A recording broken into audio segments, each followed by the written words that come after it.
Assalamualaikum warahmatullahi wabarakatuh. Kami dari kelompok 3 akan mempresentasikan tentang service counseling in school atau layanan konseling di sekolah yang beranggotakan saya Dewi Dara Maspupa, kemudian ada Bunga Sintasonya, kemudian Pina Indriani dan Rizal Tauhid. Yang pertama, A. Jenis layanan dalam bimbingan dan konseling. Layanan konseling adalah suatu layanan yang diberikan oleh konselor kepada klien dengan tujuan membantu klien dalam menyelesaikan masalahnya. Layanan ini bisa diberikan kepada satu orang klien saja. Di dalam layanan konseling terdapat macam-macam layanan lainnya yang dapat dengan mudah membantu klien, serta ada teknik-teknik umum dan teknik-teknik khusus dalam penyelesaian masalah yang diberikan seorang konselor kepada klien. Menurut Permendikbud nomor 111 tahun 2014, bahwasannya layanan bimbingan dan konseling adalah upaya sistematis, objektif, logis, dan berkelanjutan serta terprogram yang dilakukan oleh konselor atau guru BK untuk memfasilitasi perkembangan klien agar dapat mencapai kemandirian dalam wujud kemampuan memahami, menerima, mengarahkan, mengambil keputusan, dan merealisasikan diri secara bertanggung jawab sehingga mencapai kebahagiaan dan kesejahteraan dalam hidupnya. Alternatif jenis layanan yang mungkin dapat diberikan kepada klien sesaat dalam proses pelayanan bimbingan dan konseling adalah sebagai berikut. Yang pertama, yaitu layanan orientasi. Helen menegaskan bahwasannya layanan orientasi adalah layanan bimbingan dan konseling yang memungkinkan peserta didik memahami lingkungan yang baru dimasukinya. Menurut Prayitno, bahwasannya layanan orientasi adalah sebuah layanan yang diberikan kepada klien untuk memberikan pemahaman kepada klien agar dapat menjalani kehidupan yang lebih baik ke depannya. Secara umum dapat dimaknai bahwa orientasi berarti ke depan atau ke arah yang baru. Dalam hal ini berarti layanan orientasi adalah layanan yang diberikan oleh konselor kepada klien untuk memberikan hal-hal yang kemungkinan tingkah laku yang akan ditampilkannya ke depan. Nah, kemudian 2 layanan informasi. W.S. Winkle menegaskan bahwasannya layanan informasi merupakan suatu layanan yang berupaya memenuhi kekurangan individu akan informasi yang mereka perlukan. Lebih lanjut ditambahkan oleh Prayitno bahwa layanan informasi adalah salah satu layanan yang diberikan untuk memfasilitasi kepada klien sehingga dengan informasi yang diperoleh, klien dapat mengambil sikap tentang apa yang akan dilakukannya ke depan. Kemudian, layanan penempatan dan penyaluran. Layanan penempatan dan penyaluran perlu diselenggarakan secara terencana dan tertib, mengikuti prosedur dan langkah-langkah sistematik, strategis. Langkah pengkajian kondisi merupakan dasar bagi arah penempatan yang dimaksud sebelum melanjutkan ke tahap selanjutnya. Purwoko menjelaskan bahwa layanan penempatan dan penyaluran adalah serangkaian kegiatan bantuan yang diberikan kepada siswa agar siswa dapat menempatkan dan menyalurkan segala potensi pada kondisi yang sesuai. Mulyadi menjelaskan bahwa layanan penempatan dan penyaluran merupakan layanan bimbingan dan konseling yang memungkinkan peserta didik memperoleh penempatan dan penyaluran yang tepat. Misalnya, penempatan dan penyaluran di dalam kelas, kemudian kelompok belajar, kemudian jurusan atau program studi, kemudian program latihan, magang, atau kegiatan ekstrakurikuler lainnya sesuai dengan potensi, bakat, dan minat serta kondisi pribadi siswa. Seperti itu. Terima kasih.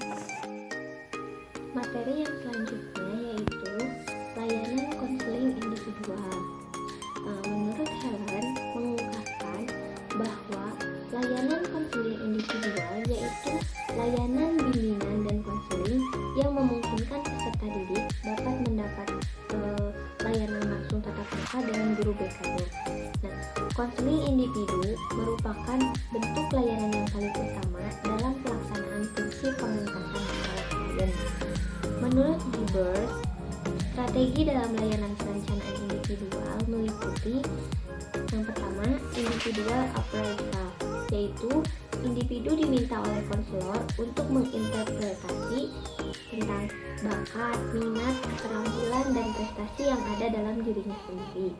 Yang kedua yaitu individual advisement, yaitu konselor meminta individu yang bersangkutan untuk mempertimbangkan tentang pendidikan, karir, sosial, dan pribadi.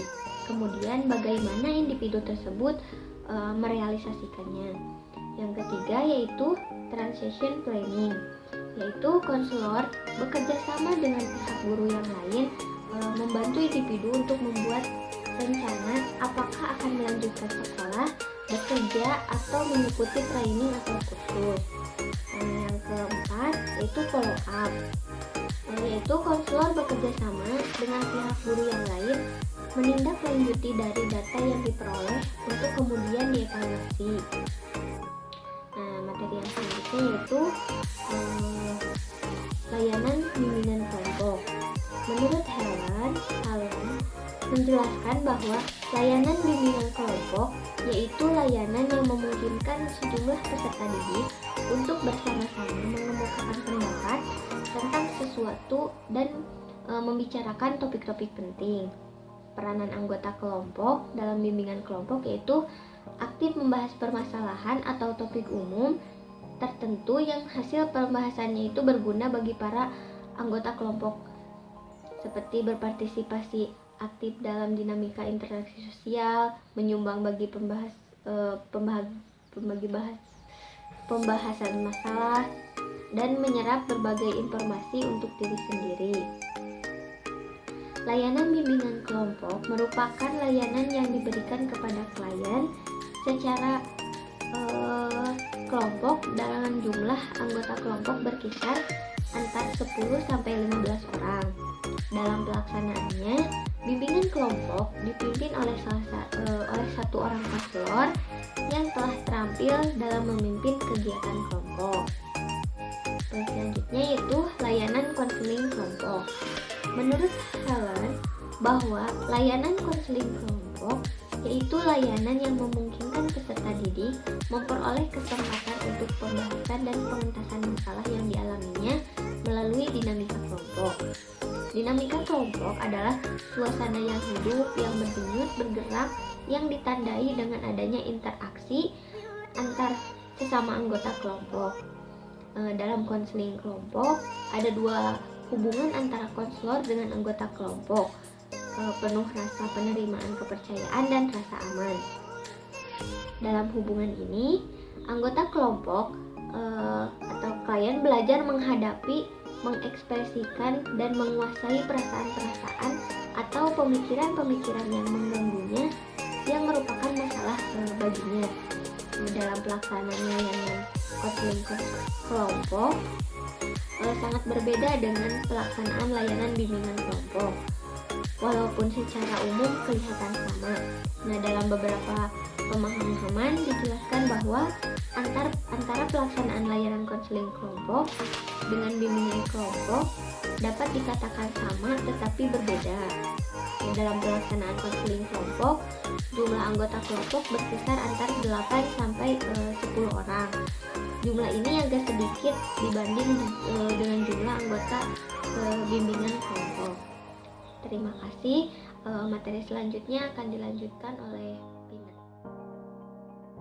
8. Layanan konsultasi. Layanan konsultasi adalah layanan yang diberikan oleh seorang konselor kepada klien. Tepatnya dalam jenis layanan ini sangat akrab disebut dengan konsulti, untuk memberikan sebagai pemahaman dan wawasan dalam menyelesaikan masalah orang ketiga. Lebih lanjut ditambahkan oleh Prayitno 2017 bahwasanya layanan konsultasi adalah layanan yang diberikan kepada klien untuk membantu klien menyelesaikan masalah.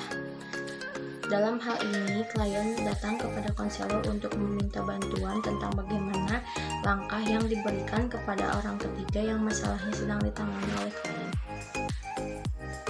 Dalam pelaksanaan layanan konsultasi, penting digarisbawahi bahwasanya yang bermasalah bukan kliennya, tetapi orang ketiga yang meminta bantuan kepada klien untuk selesaikan masalahnya, sementara klien tersebut kurang terampil dalam menyelesaikan masalah orang ketiga, dan akhirnya klien meminta bantuan kepada konselor senior yang dianggap mampu memberikan alternatif solusi untuk menyelesaikan masalah yang sedang dialami oleh orang ketiga. Layanan konsultasi ini dapat dilakukan dengan perorangan atau beberapa orang atas dasar persetujuan bersama. Lebih lanjut dijelaskan bahwa layanan ini dapat dilakukan di mana saja seperti kantor, ruangan terbuka, di tempat praktik konselor, dan sebagainya. Sesaat pelaksanaan ini berlangsung, juga diharapkan adanya asas kerahasiaan yang dijaga agar pelaksanaan konseling dapat berlangsung baik, nyaman, aman, dan profesional. Layanan mediasi. Layanan mediasi adalah layanan yang diberikan kepada klien yang sedang mengalami permasalahan persengkatan atau perselisihan. Akibat dari perselisihan ini terjadilah suasana yang tidak efektif sehingga kedua saling membenci, mencaci dan memaki. Menurut Priyatno 2017 bahwasanya layanan mediasi berasal dari kata media yang berarti perantara atau penghubung. Dengan demikian dapat dimaknai bahwasanya mediasi adalah kegiatan yang mengantari atau menghubungkan dua hal yang semula terpisah, saling berbeda menjadi bersatu dan saling terkait secara positif. Menurut Thohirin, bahwasanya beberapa masalah yang dapat diselesaikan dalam menggunakan layanan mediasi adalah sebagai berikut: A. Pertikaian atas kepemilikan sesuatu. B. Kejadian dadakan seperti tawuran, perkelahian atau persengketaan. C. Perasaan tersinggung. D. Dendam dan sakit hati.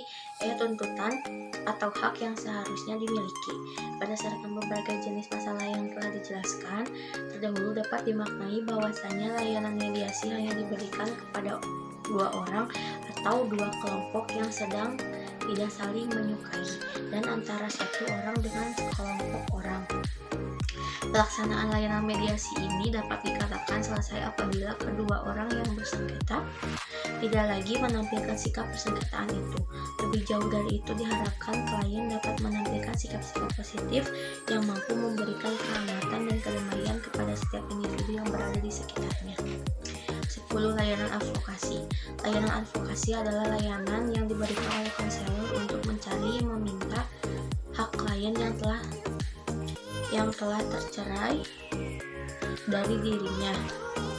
Menurut penulis, layanan advokasi adalah layanan yang diberikan oleh konselor kepada klien untuk membantu klien mencari, menganalisis, meminta kembali hak-hak klien yang selama ini pernah hilang dari dirinya dan selanjutnya diambil dan diberikan kembali kepada klien. Jauh dari itu, konselor juga sebaiknya harus memberikan berbagai masukan dan arahan tentang bagaimana menggunakan hak yang pernah hilang itu dengan sebaik-baiknya serta mensyukurinya. Layanan advokasi merupakan layanan yang diberikan untuk membebaskan klien dari berbagai ketidakefisienan karena adanya hal-hal yang sempat menghalangi atau bahkan menghambat kehidupan efektifnya sehari-hari. Dalam pelaksanaan di sekolah, layanan ini berupaya untuk memberikan hak pendidikan kepada para siswa sehingga siswa benar-benar mendapatkan layanan pendidikan yang seharusnya.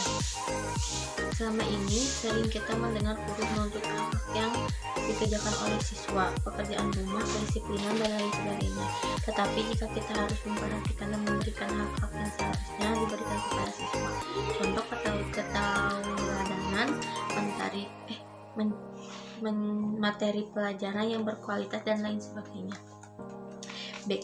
Hubungan pelayanan bimbingan dan konseling dengan pelayanan lainnya.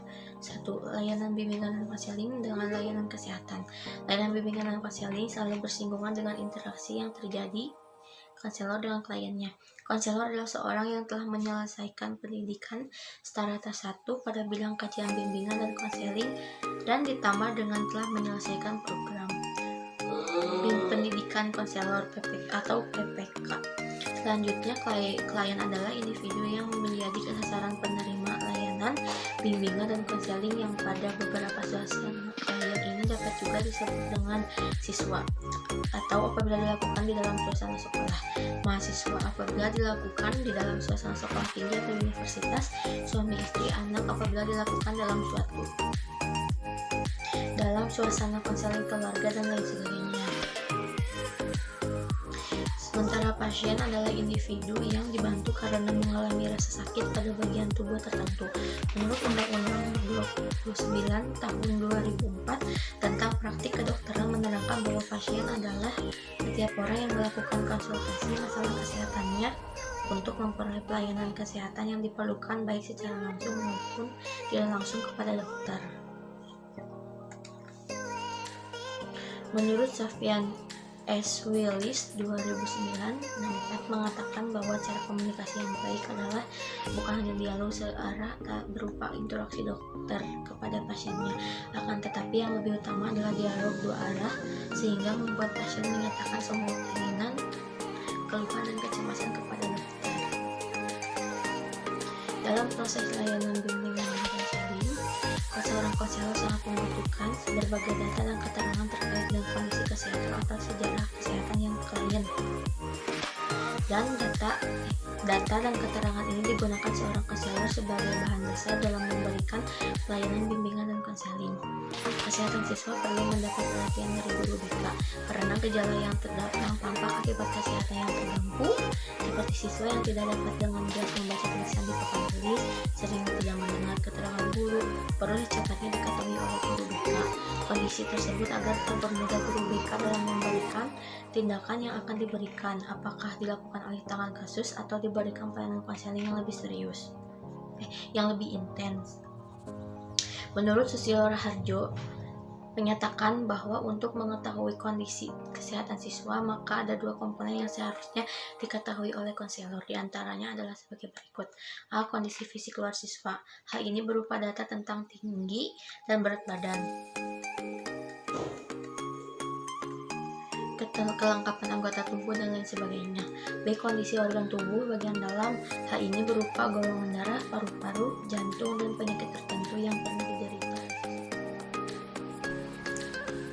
Materi yang terakhir adalah hubungan pelayanan bimbingan dan konseling dengan pelayanan lainnya. Yang pertama, layanan bimbingan konseling dengan layanan kesehatan. Layanan bimbingan dan konseling selalu berkesinggungan dengan interaksi yang terjadi di antara konselor dengan klien. Konselor adalah seseorang yang telah menyelesaikan pendidikan setara S1 pada bidang kajian bimbingan dan konseling, dengan ditambah menyelesaikan program pendidikan konselor ataupun PPK. Selanjutnya, klien adalah individu yang menjadi sasaran penerima layanan bimbingan dan konseling, yang pada beberapa suasana klien ini dapat juga disebut dengan siswa apabila dilakukan di dalam suasana sekolah, dan disebut mahasiswa apabila dilakukan di dalam suasana universitas, dan dapat juga disebut suami, istri ataupun anak apabila dilakukan di dalam suasana konseling keluarga.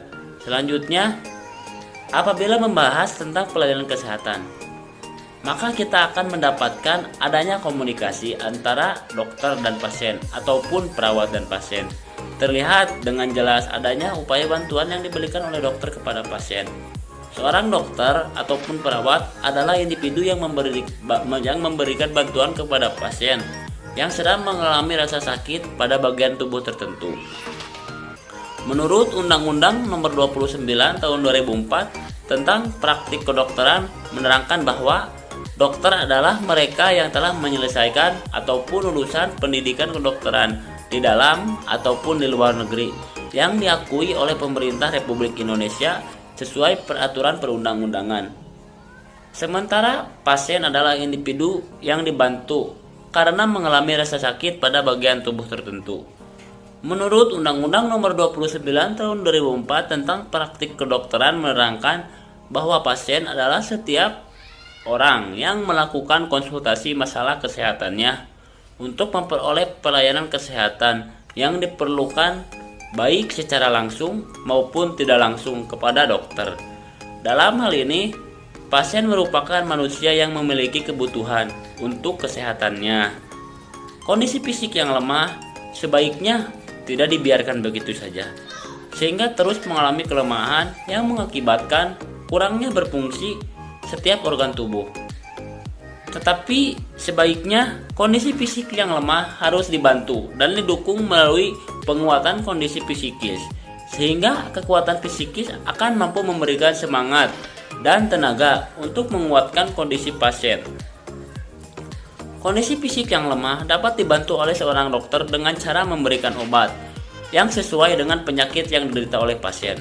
Sementara itu, di dalam memberikan obat kepada pasien dibutuhkan komunikasi yang dapat memberikan semangat dan memberikan peluang sehat kepada pasien, sehingga pasien merasakan adanya dorongan-dorongan yang membawa dan mengantarkannya kepada kesehatan.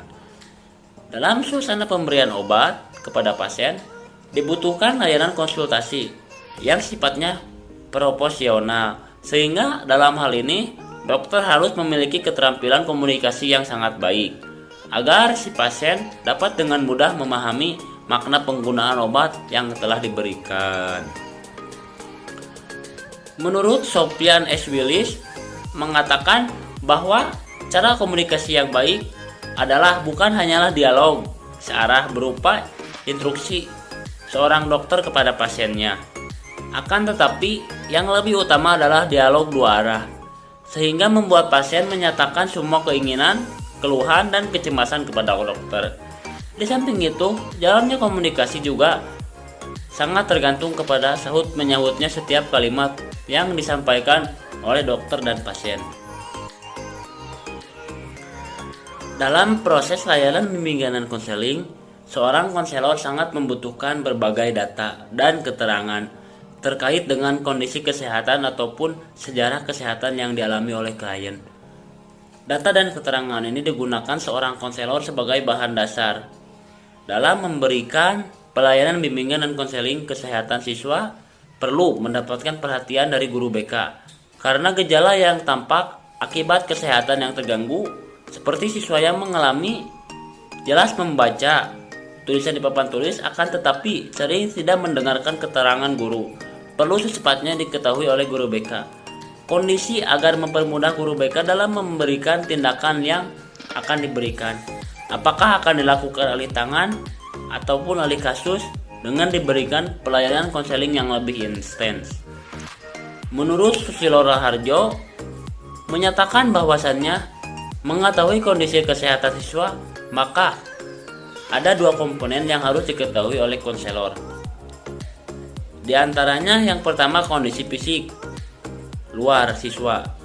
Hal ini berupa data tentang berat badan, kelengkapan anggota tubuh, dan lainnya. Yang kedua, kondisi organ tubuh bagian dalam. Hal ini berupa golongan darah, paru-paru, jantung, dan penyakit tertentu yang diderita oleh siswa. Yang selanjutnya adalah layanan bimbingan dan konseling dengan layanan psikologi. Layanan bimbingan dan konseling dengan layanan psikologi merupakan dua bentuk layanan yang sangat-sangat berbeda. Apabila dilihat oleh orang awam, pelayanan bimbingan dan konseling dengan pelayanan psikologi merupakan pelayanan yang sama, sehingga perbedaan keduanya tidak terlihat dengan jelas. Bahkan pada beberapa sekolah masih ditemukan sekolah yang memberikan tugas pelayanan bimbingan dan konseling kepada guru yang menyelesaikan S1 psikologi, bukan S1 bimbingan dan konseling. Fakta ini sangat berdampak negatif kepada kedua profesi tersebut. Kedua layanan ini memiliki pelaksanaan arah dan tujuan yang jauh. Seperti yang telah dijelaskan pada bagian terdahulu, bahwasannya layanan bimbingan dan konseling diperuntukkan bagi mereka yang sehat tetapi memiliki kendala ataupun masalah dalam menjalani kehidupan sehari-hari. Sementara layanan psikologi diperuntukkan bagi individu yang mengalami gangguan psikologi sehingga membutuhkan pelayanan psikologi untuk memberikan ketenangan yang bermuara kepada penyembuhan penyakit psikologis. Pada beberapa situasi dan kondisi tertentu, layanan bimbingan dan konseling dapat menyelesaikan masalah psikologi yang sifatnya ringan seperti kecemasan, takut yang berlebihan, dan sebagainya. Dalam hal ini, bukan berarti layanan bimbingan dan konseling telah mengambil lahan garapan psikologi, tetapi layanan bimbingan dan konseling merupakan kajian ilmu pada beberapa teknik menggunakan konsep-konsep psikologi. Pada beberapa konsep lainnya dijelaskan bahwasannya layanan bimbingan dan konseling merupakan dua bentuk layanan yang saling bekerja sama dalam menyelesaikan masalah. Keduanya saling bersinergi sehingga dalam keutuhan layanan bimbingan dan konseling dibutuhkan keindahan-keindahan psikologi, dan sebaliknya dalam layanan psikologi dibutuhkan kaidah-kaidah bimbingan dan konseling.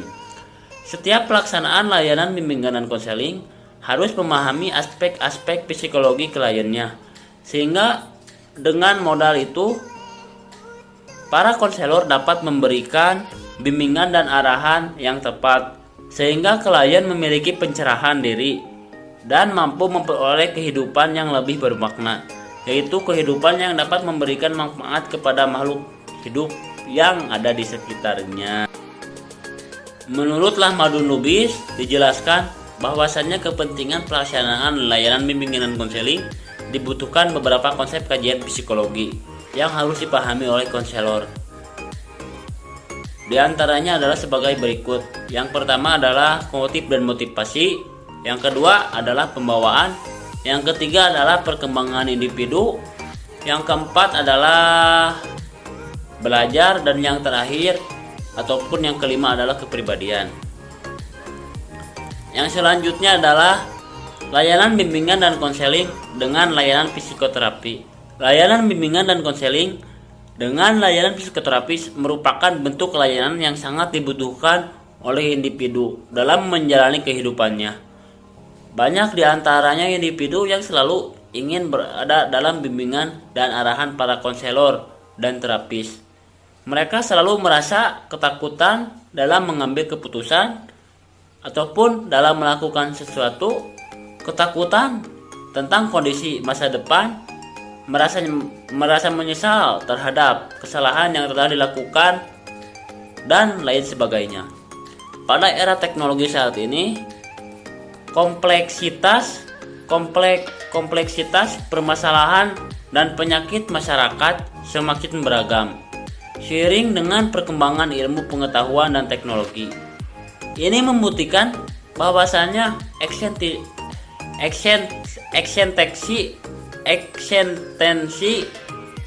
dan pelayanan bimbingan dan konseling dengan psikoterapi semakin diharapkan. Kebutuhan individu terhadap kedua bentuk pelayanan ini telah memberikan gambar yang kabur terhadap kedua profesi ini, sehingga terkadang memberikan kesan bahwa keduanya sama.